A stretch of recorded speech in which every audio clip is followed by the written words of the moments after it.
Alam mo guys, natatawa-tawa na lang ako ngayon. Tumawag ako kay Tuyen. Sabi niya,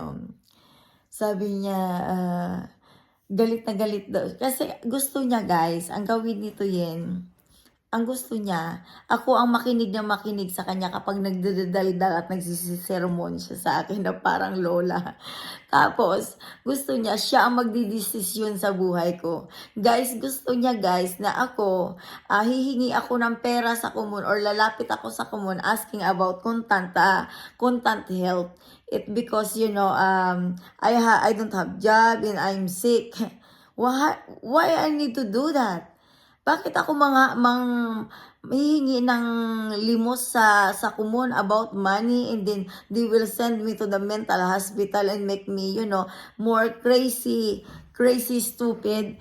Oh my God, she make me smile, guys, because nakikipag-discussion siya sa akin.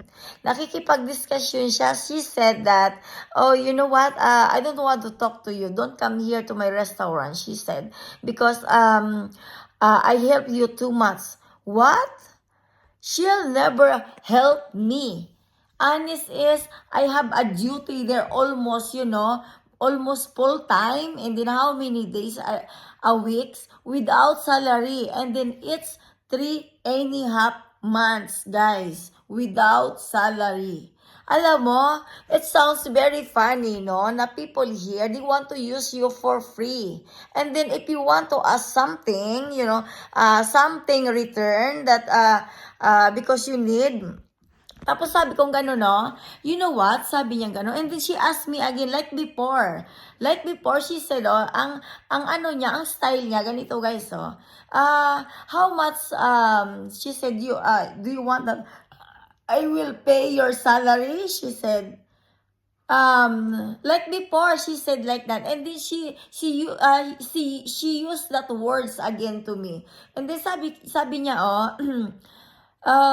but remember to you said that to me too. You said that you will pay me, and then she said that you said that you don't need money. What? To yun, everybody work because of money. Oh my God, nagalit siya sa akin, guys. Nagalit siya, hinay blood siya sa akin. It's make me more shocked that, oh my God, she said that she don't want to see me again in the restaurant. Okay, fine. Honest is, if I want to go there, I want to say hi.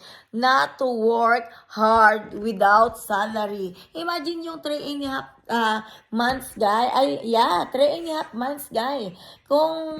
Kung bibilangin ko yun, siguro nagsahod ako ng 33,000. Di ba? For free only. And then she said she is very proud to herself to say something that, you know what she said? You know what? I help you too much. How can you help me? Even that I ask, 300 I'm just asking a kind of, borrow money. But you need to give the person salary. 300 only, guys, crowns. She didn't give me even 300 crowns. And then now she is very, very proud to herself and mad that, don't come here, don't talk to me. Okay, fine. I said, but you know what? I sent SMS to her so she can realize what she's doing to me. She didn't treat me good. She didn't treat me a real friends. Because if she treat me as a real friends, she don't need to shout. Because I'm not the type of person that I will fight or shouting her back. But I cannot understand that, she is the type of person that she don't want to listen to me. She don't care, guys. She don't want to listen my side. OMG. It's make me shock. Is it normal to them that their attitude is like that? Because in Filipino culture or, Filipino attitude is, we are willing to listen to you. Please listen to me very carefully too. Don't attack me using your fucking shit mouth. And you are not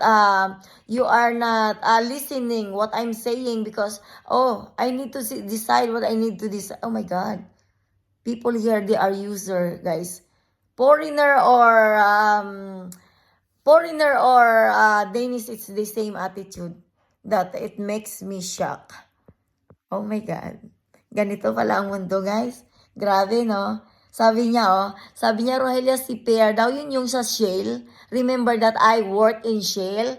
She said that he need a cleaning assistant. Oh my God.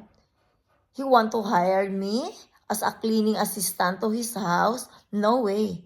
I don't want to work their own shit. Excuse me. I'm sorry.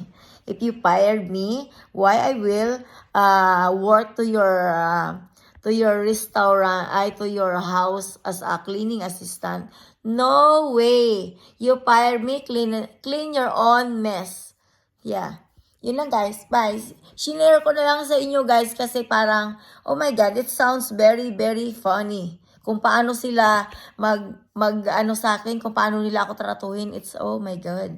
OMG. Yun lang guys. Bye.